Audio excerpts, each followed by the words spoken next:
What's up, guys? Today we are starting part one of a 4-part series on the loading options for the FMAX, PX, and SDX series of trailers. And part one is the max ramps. 44 inches wide, 60 inches long. They flip over onto the dovetails, so they make a flush loading surface where you can use the whole length of the trailer, including the top of the ramps as a flatbed.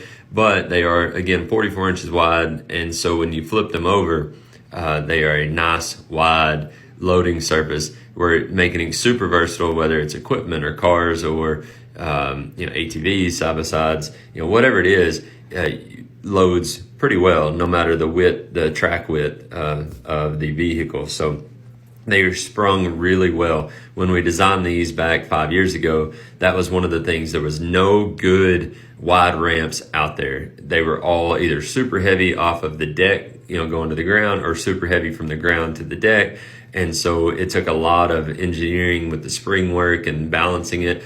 But these ramps are super well balanced, the easiest to flip in the industry, hands down, or hands up, I guess, if you're flipping the ramp. But easy to come off the deck, and then again, easy to come off the ground. You see, you can actually pin them in the upright position here too, to where if you have a mower or something needs to hang over the dove, you can do that. The max ramps have a 2-part hinge system, with one of the hinges being inside the ramp body to really help keep them from flipping up when you get the concentrated weight of whatever you're driving. Say it's a skid steer, you get it onto the dovetail. It doesn't flip the ramp up. It actually puts pressure into the knee of the ramp, driving into the ground, so that you don't have that experience. Because if you've had it, like you've drove a tractor, a piece of equipment up, and the ramp starts to flip up, it's not the funnest experience.